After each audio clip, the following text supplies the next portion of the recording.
Bhavnagar Ahmedabad short route highway ઉપર માઢિયા ગામ નજીક બે બાઇક વચ્ચે અકસ્માતની ઘટના ઘટવા પામી હતી,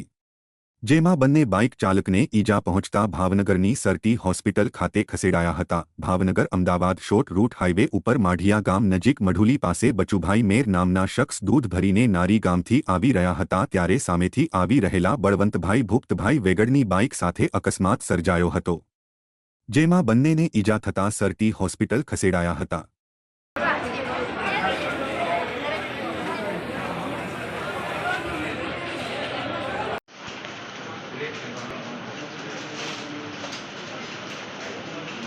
रेडी करो आमનું શું છે